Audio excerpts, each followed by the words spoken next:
Hello, everyone. Welcome to the Bulwark podcast. Today is Monday, April 12th, 2021. I'm JVL, sitting in for the vacationing Charlie Sykes, who is vaccinated and off licking people's faces and living life in glorious high definition. I am here with my best friend, Sarah Longwell, publisher of the Bulwark. Sarah, here we are doing our secret podcast in front of the whole world. It's a little weird, isn't it? It is a little weird, and I'm sorry, why are you sitting in for Charlie? Why aren't I sitting in for Charlie? Or does it take two of us to sit in for Charlie? It takes two of us to fill in the chair impression left by Charlie Sykes.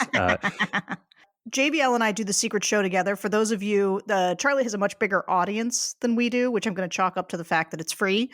But if you are interested in the secret show, which JVL and I do a couple times a week, you should become a Bulwark Plus subscriber. We'd love to have you.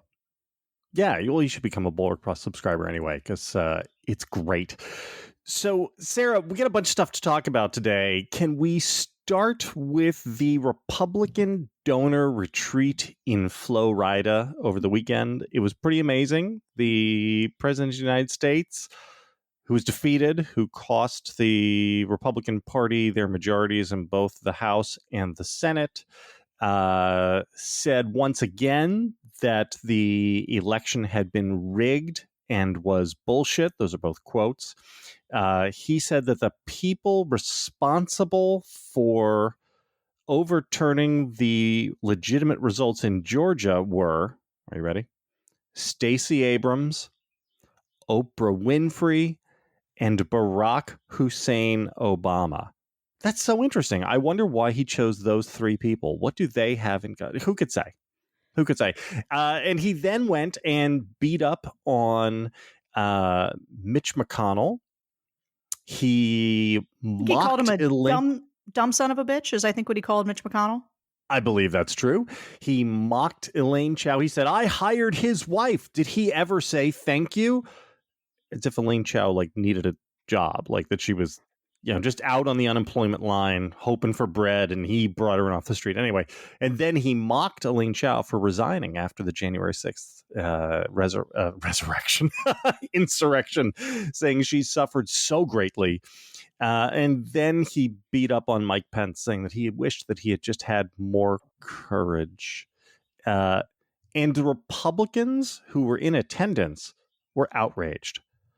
They took to Twitter to object and say that this man does not speak for them and that they are focused on the future for America and beating this pandemic, which has claimed the lives of nearly 600,000 of their fellow Americans. And wait, did any of those things happen? Ha, ha, ha, ha, ha. None of those things happened. Oh. No, there was a donor pilgrimage down to Mar-a-Lago. I think a few dissatisfied customers leaked to some Politico reporters, maybe Maggie Haberman. But it sounds like on the whole, the world is as it was. And I think Trump got a medal or an award from Rick Scott of Florida, gave him the Freedom Award. He created an award for him. This is literally this is the definition of a participation trophy. That what we had, let me pull up the name of the award. It is the first ever NRSC Champion for Freedom Award. And it's a little silver cup. And Rick Scott gave it to him. They created an award to give it to former President Donald Trump as his participation trophy for having been president and failing in his reelection. Isn't that amazing? Yeah, it's amazing. You might almost think that these were snowflakes. I hear that snowflakes are so dangerous. Good God. So here's the thing. The idea that there were some Republican donors who decided to leak their dissatisfaction anonymously. What do you think that portends? The idea that are the donor class turning on Trump, or did somehow the Politico reporters and Maggie Haberman find the three traditional Republican donors who, never liked Trump to begin with and, just decided to give them a little story. Like, do you think that the preponderance of the donors that were down there got exactly what they wanted? I don't think any of the donors have ever liked Trump outside of the Mercers. They just like power. And this guy, I mean, what I don't understand is going to this event and then leaking about it. Like, what did they expect? Here's a quote from one of the attendees. It was horrible. It was long and negative. It was dour. He didn't talk about the positive things that his administration has done. Are you surprised? Did this rich idiot never watch over the course of the last 5 years and understand that everything Trump ever talks about was grievance? So I don't think, again, outside of Rebecca Mercer and her leather daddy, that there was ever a ton of donor love for Trump. They were just, go along to get along because they're team Republican rich people, and team Republican rich people like whoever is wearing the R jersey.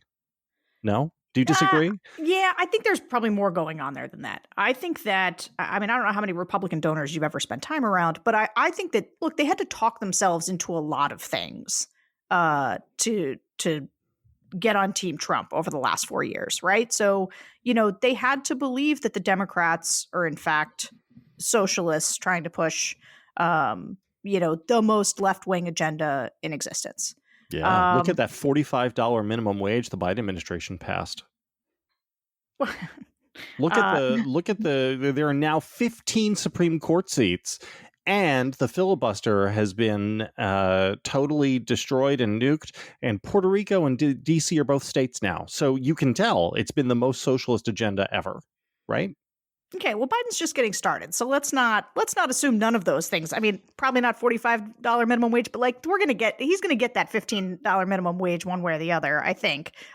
Wouldn't shock me if there was there is a big push for DC to become a state. Look, I'm not going to sit here and fight with you. This administration is a solidly Democratic administration that is pushing plenty of left wing ideas.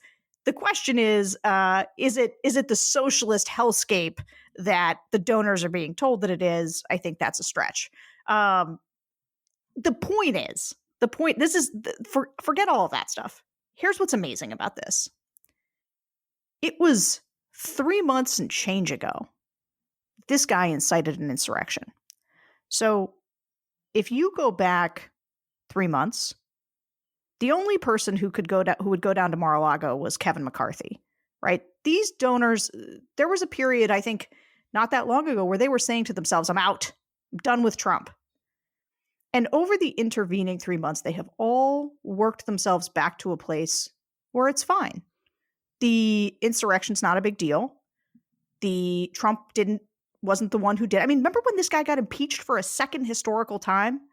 And he's still able to get the entire Republican donor community, every senior Republican office holder, to come to spend money at his hotel. Like, he hasn't been, his reputation hasn't been, has taken no hit. Nobody seems to feel embarrassed. Like, okay, so they're leaking about the fact that his speech was kind of dour, which I don't know if they've met the president, but that's just, it's negative is kind of the grievance. The grievance shtick is all there is. It's the fact that it completely seems like the insurrection never happened. That's what's amazing to me. Well, you see, it's not amazing to me, though. And that's because one of the lessons of the entire Trump era has been a masterclass in where power flows through. And for a long time, people thought that power flowed through the party and through the elites and through donors. And Trump came to remind people that that's not the case. Power flows up through the people. And the people, broadly speaking, within the Republican Party, are with Trump. They are, boy, are they with Trump. They're with Trump all the way. And they're not with Trump despite the insurrection. They're with Trump because of the insurrection, because he fights. This is what they want. And because of that, the donors and the Republican elites and Kristi Noem and Ron DeSantis and Ron Johnson and all of these people just trot along after them like little doggies. Do you remember when Lindsey Graham reached up and undid the zipper on his GIMP mask and said, after January 6th, that's it. I just can't go along with it. I've been through so much, I'm but out. I'm out. This is a bridge too far for me. And there he was down golfing it up with Donald Trump just this weekend. And it's because Lindsey looked around, realized that his voters are with Trump. And none of these people, this is what amazes, they are so desperate and needy for power that they'll do whatever it takes. They have no principles whatsoever. There is no larger game afoot. There's no, we're here to make the country better or advance principle X or principle Y. They're just there to maintain power. And in a way, that's kind of fitting, because that's all the Republican Party is for anymore as well. This is why the Republican Party had no platform for the 2020 election. Their platform was literally whatever Trump says now, we believe in. And then whatever he says 5 minutes from now, we'll believe in that too. That's the party. Yeah, I'll say I recognize some of the names in these stories. And so there's people that I know who they are, who are, attending these things. And it's interesting because they're there. They do have things that they care about. Like they care about school choice, for example. Like they've got issues that matter to them. Do they? I'm telling you, yeah, they do. And so I think what I think for at least some of them, I'm not surprised that there was leaking, because I think a bunch of people showed up. These donors showed up to hear what is this party going to be going forward, because it currently has nothing that animates it. And I just don't think they got the answer that they wanted, which is that there was nobody presenting sort of a competing vision. It was mostly, I think, for people like us who are political observers, what was interesting, besides just the devastating awareness that nobody on the Republican donor side cares about the fact that there was an insurrection, was sort of all of the kind of petty slights that occurred. So, for example, who got the best speaking slots? Ron DeSantis over Marco Rubio. Josh Mandel, the guy who's trying to out MAGA everybody in the Republican primary in Ohio, got tossed from an event. And one of his competitors, who was the former chair in Ohio, who is, I guess, herself a donor, was allowed in the event, where he was had to be escorted out. He's now the Laura Loomer of the Republican Party. Imagine that. Imagine being so far, except that he's like a formerly reasonable person, right? Isn't this the rap on Josh Mandel, is that he was a normal person until 5 minutes ago? I don't think it was 5 minutes ago, but he was sort of a Romney guy. I guess I've talked to some people in Ohio who basically say he was always strange and always kind of just a climber, pure power hungry type person. So I guess he was, when he first came on my radar, he was a Romney guy. And so I don't know, he seemed normal enough to me, but I didn't have a particularly close look at him. But watching him now, I mean, this is clearly a crazy person. I mean, that's going to be good for him in Ohio, though.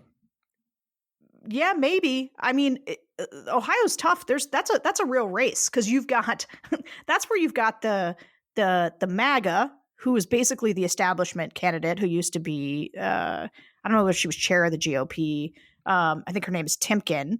And then that's the MAGA, and then there's the the mega MAGA, who is JD Vance, and who has got $10 million already of Peter Thiel money. And then there's the extra mega MAGA in Josh Mandel, who's basically trying to just out MAGA everybody by being as absolutely racist and repulsive as possible. You sure that's not JD Vance who's trying to be as racist and repulsive as possible? It's hard to tell. It's a very difficult race they're all in. Yeah, it's a... but here's what I want to push back a little bit on. When you say that, they want to pretend that January 6th never happened. Did you see the other news from this morning about Josh Hawley? That he raised like $3 million. $3 million after a time. Again, it is not the case that they want to airbrush January 6th out. It's that January 6th is now a positive good. It's all the lost cause. This is like looking at Southerners who fetishize the Confederacy and the war of Northern aggression. That's what the Republican Party is now. And the 2020 election is their cause. And it's crazy because none of them actually believe it. Had Donald Trump just conceded the election, 3 days after November 3rd, the way every other president does, none of these people would be making these insane arguments. They're just doing it because this is what the head of the authoritarian party they belong to demanded. Right? I mean, this is if had Trump conceded, none of these people would be running around saying, well, it was stolen. We really can't know what happened. Blah, blah, blah, blah. The guy lost by 7 million votes. Yeah. I don't know. Did you happen to catch Boehner on the CBS News? Or he did one of the long form weekly shows. I did not. I was watching WrestleMania instead of Jim Boehner. Sorry, guys. Go ahead. John Boehner. John Boehner, that guy. He did this interview where he was talking about, he was sort of weird. I mean, he cried about the January 6th insurrection, which I think, is That's fair. His move. He's a crier. He's a crier. I don't want to make fun of him because it is extremely sad and devastating. But it is also a little funny when he does it. But he was talking about the terrorists in the caucus, like that that terrorized him. He kind of refused to go that far for Trump. But his point about these noisemakers, the people who have figured out, because this is. I look at those fundraising numbers from Josh Hawley, which still managed to not be as much as Marjorie Taylor Greene. He didn't quite get there. But he also had a higher number of small dollar donors. Like she had about 100,000 people who donated to her. An average donation, I believe it was $32. He has 57,000 donors that managed to get him to the 3 million mark. But Boehner's point, and it goes to all the incentives, right? Who cares about corporations anymore? The louder they yell, the more noise that they make, the more they're able to fill their coffers from small dollar donors who want to see them, quote unquote, fighting. And that's what but to your point, I guess my answer would be, I think they would have found something to scream and yell about anyway. I mean, like Donald Trump is both somebody that people are following, but he was also following a trend that I think he just saw kind of as a marketing guy before the rest of us did, which is that there were a lot of people who were here for this shtick, who were here for this act, who would open up their wallets for it, who wanted to see exactly what Donald Trump is doing. And I mean, it's funny, Josh Hawley didn't care that some of his biggest donors in his state walked away. I don't know. I actually shouldn't make this pronouncement without checking it. I wonder if this is his biggest haul to date. Yeah, it wouldn't surprise me. I mean, there's a real question here. When Bill was on the show with Charlie on Friday, Bill made the point that, where was John Boehner before the book? Right. This is like John Bolton. Like John Bolton, right? I mean, Boehner was basically pro Trump in 2016. He didn't like Trump, but he was on board. He didn't, not so far as I can tell, didn't work to defeat Trump in 2020. And now he's like, oh, this is so dangerous. Okay, well, that's great. And I'm glad you're not still covering for him. But the Republican Party, did you ever hear this? There used to be a maxim in conservative world, which was that any institution which was not explicitly conservative would eventually become liberal. Do you remember that? Yeah. Yeah. Any conservative Inc. or Republican institution which is not explicitly anti-Trump becomes pro-Trump. And, this is the people who, as Bill said on this show, the people who think that they could just stay away from it. And, I'm not going to get dragged into the mud on this. And I'm so tired of these fights and blah, blah, blah. I'm just going to do something else. They wind up enabling it.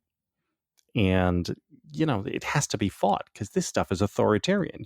Did you see the Nevada Secretary of State stuff? Where they're going after the woman there? Yeah. This and is what bad. they're censuring her? Censoring her and kicking her out of the party. Republican Secretary of State Barbara, I'm going to butcher her last name, Sagavsky? Barbara, with Babs. So she was by the Central Committee of the Republican Party in Nevada. They voted to A, censure her, okay, and B, say that they were so upset, this is the party, that she did not sufficiently investigate all of the many claims of voter fraud, and that she brought intense dishonor upon the Nevada Republican Party. So her, if I can get this right, her refusal to commit a crime brought intense dishonor upon the Nevada Republican Party. Yeah, the local Republican parties have really lost their minds. And I mean, this is look, Secretary of State Brad Raffensberger, he's being challenged by Jody Heiss in Georgia, who is a major election truther. The people in the guy in Michigan, I can't remember his Van, what was his last name? Not Van Helsing, but there was the guy who, the Michigan canvas board guy. Yeah, there was on the board, the canvas board. He's gone. He may have resigned, but he got pushed out. No, he was just removed. He didn't resign. Removed. He was just removed. Yeah, it's an appointed position. This is happening all over the place for people who refused to just break the law, not do their jobs. People who did their jobs. This is Trump is moving. Van Langeveld was his last name. Aaron Van Langeveld. And this is what makes me very nervous about the future, is that the Trump folks are and the Republican Party are actively removing people who were willing to do their jobs. And so they're basically removing any good faith actor from the party, which means that those safeguards, the things that allow, and listening to Trump this weekend, I mean, the nature of his remarks were all about excoriating people for being unwilling to take those extra steps. I mean, even Mike Pence, who he says, oh, I like Mike Pence, but he didn't have the courage to do what needed to be done. I mean, this is now, it has moved from them being on defense in terms of a country pointing at them and saying, this was wrong, this was horrible, what a tragic day in our country to have a Capitol attacked while people are trying to certify an election. People tried to overturn an election. We didn't have a peaceful transition of power. Rather than them being on defense for that, they're on offense. They're on offense, removing everybody who stood up that day. So here's I'm going to preview. This is actually something I've been planning to write for my newsletter, The Triad, tomorrow on Tuesday. And it's only for subscribers to Bulwark Plus. So if you want to read the full thing and not just my working through it with Sarah here, you should go to the website and sign up for Bulwark Plus today. We have been saying that the Republicans never conducted an autopsy after the 2020 election. That's wrong. They have conducted an autopsy, but the autopsy is not about how to get more votes. It's about how to properly overturn an election. So this is, there are a number of ways to win the presidency, right? One of which is to get more votes. Another of which is to not get more votes than the other guy, but to win more certified electoral college votes.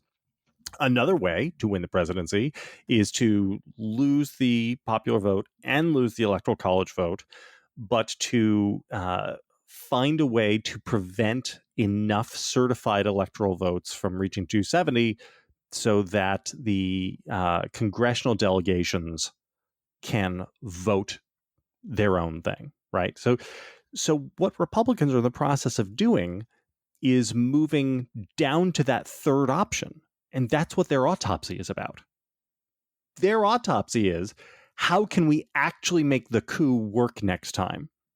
And it's really fucking amazing, because the Democrats are, looking around at themselves. How do we add more votes? How do we broaden our coalition? How do we try to win back working class voters? And And Republicans are now explicitly an authoritarian movement, which is not interested in getting more popular support, but is interested in figuring out how to use the various levers and legal mechanisms to overturn the popular will. That's what the party is. Yeah, I mean, I'm not gonna. Yeah, I agree with that mostly. I would kind of define it differently, because I think, although one flows from the other, but I think that what always strikes me about the Republican Party is how post-truth it is.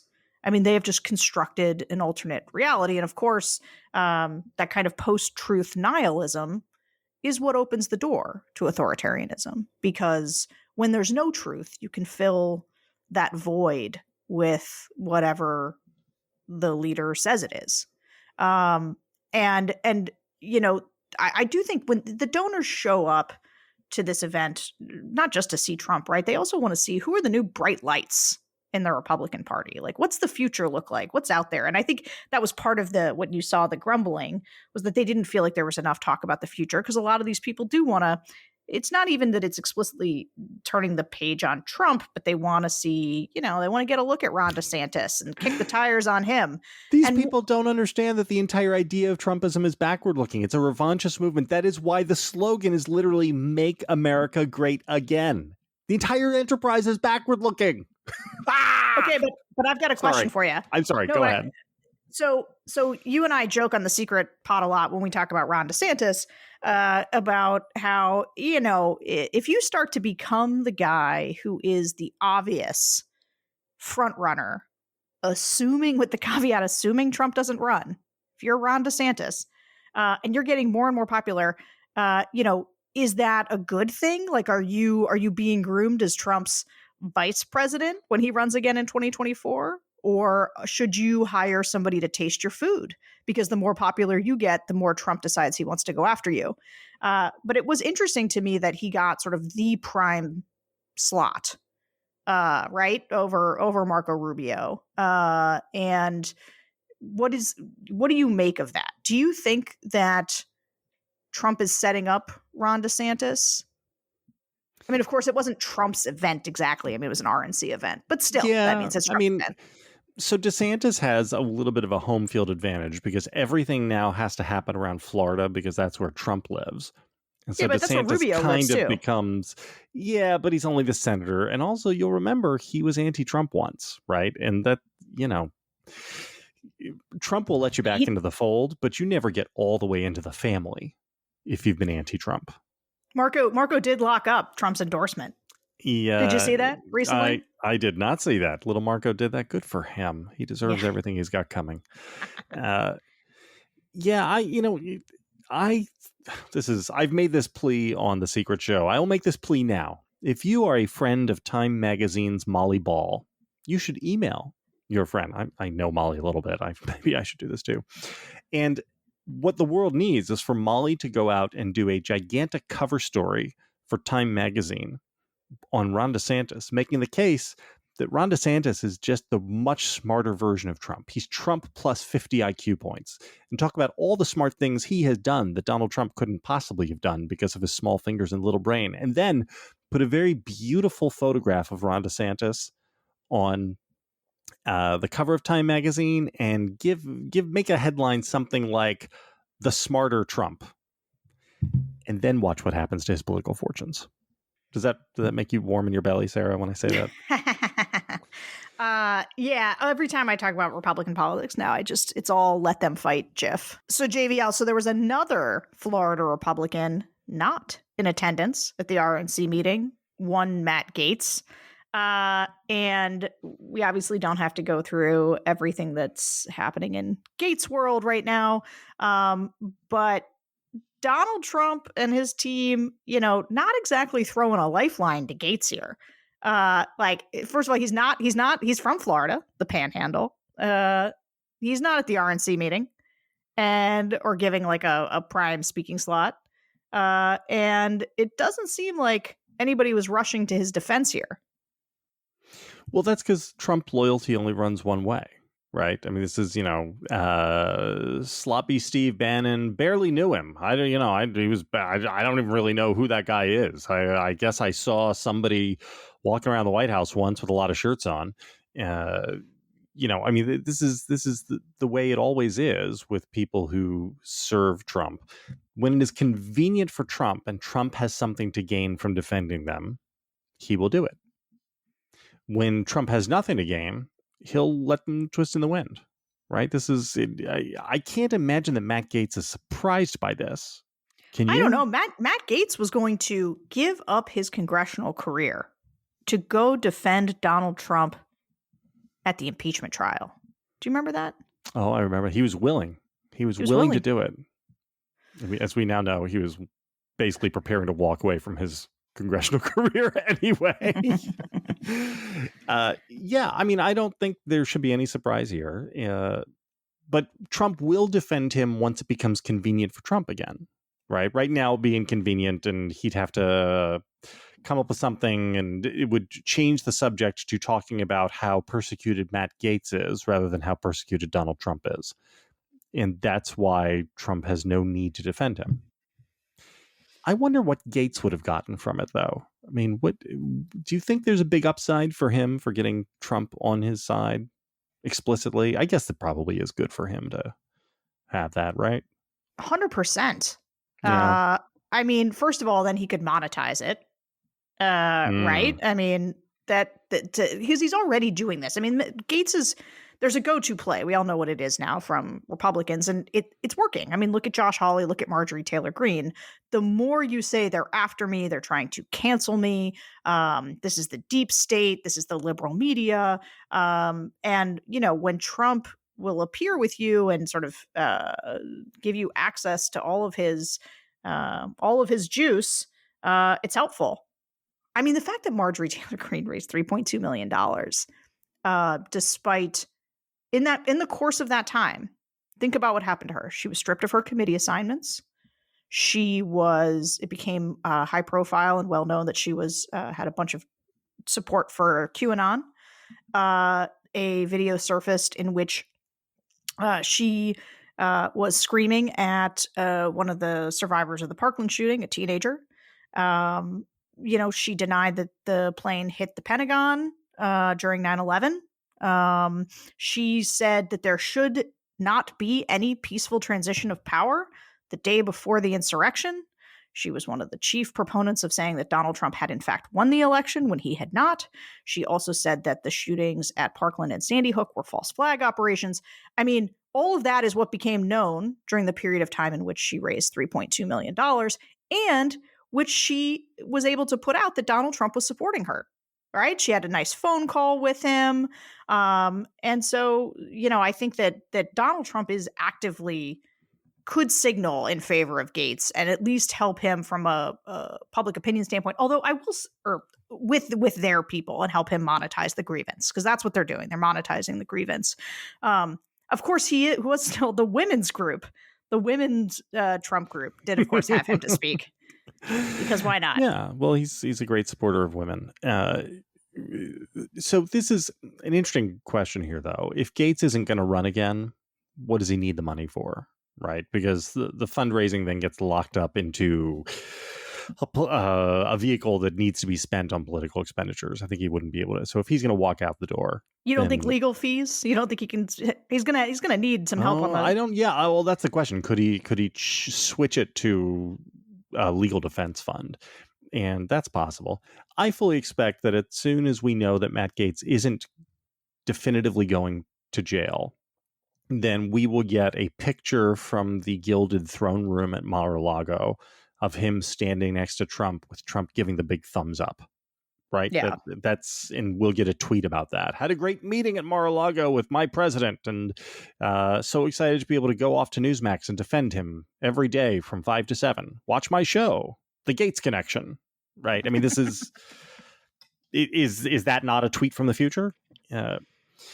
So I don't. But the other, have I missed Republicans bailing on Matt Gaetz?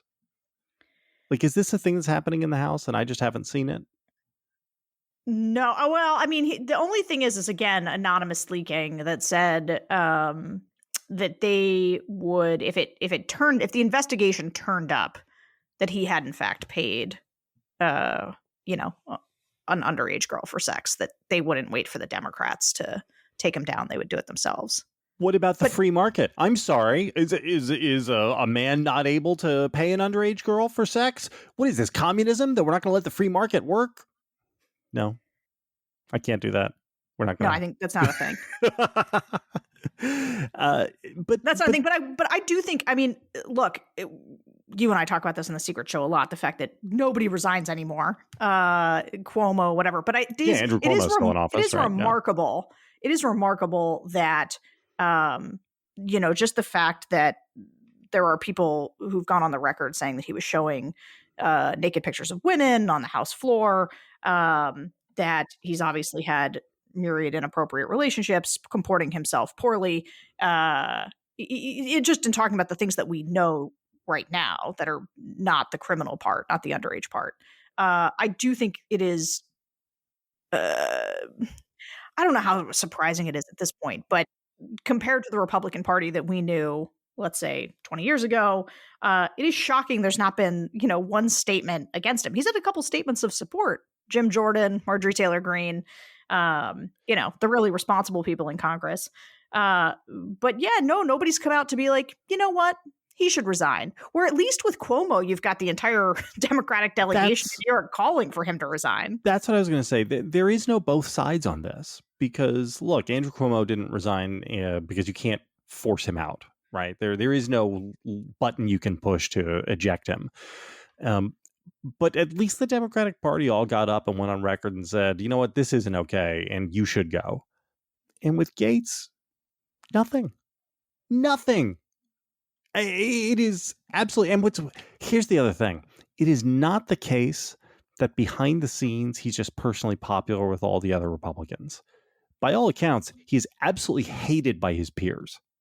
His peers detest him, but they're afraid of him, right? Because they're afraid of MAGA world. They're afraid of their own voters. This is the roots of the entire insurrection thing, is that you have a party which is currently the majority of the party's elected officials are people who are afraid of their own voters. And we are slowly going to see over the course of the next couple of years, those people be replaced by people who are true believers and avatars of those voters. And that's when shit's going to get real, right? I mean, when Brad Raffensberger is no longer the Secretary of State of Georgia and somebody who really loves the MAGA hats in Georgia and is on their side as the Secretary of State, that's when the Republican Party is going to really transform. And so I think people who think like, oh, it's over. Oh, you know, that thing that happened 3 months ago, that's in the rearview mirror. We can move to the future. No, one of our two major political parties is in the middle of transforming. And the transformation has happened at the grassroots level and happened at the base voter level, but it hasn't fully happened at the institutional level, but it's in the process of happening. Agree. I agree. And, you know, it took me a long time to get there. I think we haven't really talked about this as much, but obviously my optimism had always led me to believe that, look, I could see what was happening. It's not that I disagreed that this was where the Republican Party was going. It's that I thought there was enough institutional power, enough responsible people, enough voters to sort of responsible Republican voters that could sort of pull the party back from the brink, especially if you just destroyed Trump, right? If he got thoroughly repudiated at the ballot box and you knocked him out, that there could be some kind of a fight for the soul of the Republican Party. But I think I don't know if it's that I was wrong about that. It's that didn't happen. right? There was no thorough repudiation, in part because people were there for it. The voters were changing over the 4 years. Look, maybe I was more right at the beginning of the Trump phenomenon, but by the end of the Trump phenomenon, the fact was, he went and found 10 million more people to vote for him. And there is no, and it's funny, or it's not funny, but one of the things we haven't talked about, he called McConnell, the stupid son of a bitch or whatever, there, and just really ripped McConnell. But all of like McConnell's people, McConnell world, after trying right after the insurrection to take Trump on, they didn't go all in, right? They didn't do like Mitch McConnell could have gone at the time and whipped a bunch of people, senators, to try to put a stake through Donald Trump's political future. But he refused to do it. And so what is he doing now? He's saying, yeah, if Trump's the nominee in 2024, of course I'll endorse him. And he's out there sort of, just having to like take his lumps. Donald Trump goes in front of all the Republican donors and calls Mitch McConnell names and like beats him up. And what all the McConnell stands out there and people who, are in McConnell world, what do? Isn't this this should be humiliating for them? But they're going to suck it up and take it because they've decided this is where the voters are. Everything's changed. And they've got to go along to get along. It's amazing. And the worst is in front of us. That's, this is perfect. We can close the show with this because it's perfectly in keeping with the how things go on the secret show, since we've basically had a secret show takeover of Charlie's show. The worst is in front of us, and I've been writing for a long time now that I am short on America's future, and there are a lot of reasons for that, but one of them is that I don't think a liberal democracy can actually function in the long term with only one healthy political party. And, we naturally are always going to tend to be something like 40-40, 45-45. And if one of those two groups is going to be openly authoritarian, one of these days they're going to get power again. And the problem here is the people. People vote for this. People chose this. And I look at the world around us and I don't understand it. I don't understand it. Throughout the Trump years, we were told, oh, nobody likes this stuff, but he's so strong because the economy is good. And people just vote the economy. And now we're looking out to 2024 and it looks like the economy is going to be great. And the answer is, well, that stuff doesn't really matter. They're just going to vote Republican because, people like divided government. And so all of these proto-insurrectionists will pay no price for any of the things that they did, even though their party has stood sort of athwart the Democratic attempts to rescue America and fix the pandemic and bring the economy back. And suddenly all of the economic reality stuff won't matter. And this is just an indictment of the people. This is what the people want. And I'm not sure how the rest of us are supposed to abide it, because we live in a system where 42% of the people can impose their will on the rest of us. So, okay, well, don't worry. I'm not going to let I'm not going to let the show end like that, as I don't you should never short America. I am absolutely I'm long on America. It's going to be okay. But we do have some things that we should recognize right now that are that are for real, which is anybody who kind of saw that Joe Biden got elected and said, whew, it's over, danger's past. The fact is, just mathematically, the Republicans are very likely to retake the House in 18 months. And Kevin McCarthy, who is one of the original progenitors of the big lie, who said, actually, Donald Trump won this election and we got to go fight. He's going to be Speaker of the House. And that is a real problem. I agree with you, JVL. But I think that, look, we're in an incredibly disruptive information period. And, when you say the problem is the people, I agree with that. But, there is a lot that can be done. We are not just sitting here with the political forces that are overwhelming us. There are things we can do about what's going on. And part of it is, I go back to Marjorie Taylor Greene's district where I've been doing a bunch of focus groups. And the fact is, when you talk to those voters and you say, did you know what she said about QAnon? Did you know what she said about 9/11? Did you know what she said about Parkland shooting? The answer is no, no, no, and no. And there is at some point, we're going to have to figure out how to cut through the noise. And look, there's a toxic information environment that people are living in. It's not that I don't believe that they're bad people or that people are all bad in this sort of dark way.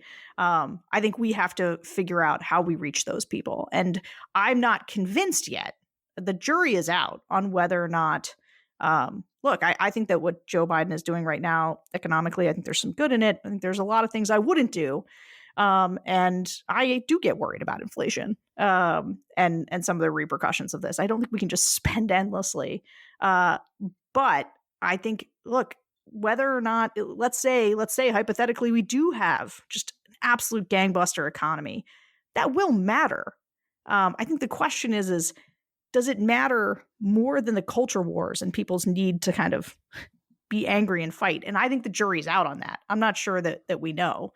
But I don't think the theory of trying to make, a material difference in people's lives, a positive material difference in their lives, which is, I think, sort of Joe Biden's theory of the case, is necessarily a losing one. I just think there's some structural forces, like the fact that it is going to be almost impossible for Democrats to hold on to the House, that people have to contend with. Yeah, well, if you want to push back on this and fight against this stuff, you should come and join us at the Bulwark. If you're listening to the show and are not signed up for all of the free newsletters and good stuff we do from the Bulwark, you should go do that. Just come to thebulwark.com and sign up. And if you'd like to join Bulwark Plus and get the Secret Show, more of Sarah's big-hearted optimism and my crushing morosity, then come join Bulwark Plus. Just go to plus.thebulwark.com and sign up today. Sarah, thanks for coming and helping me hold down the fort for Charlie. We'll be back tomorrow. We'll do this all over again.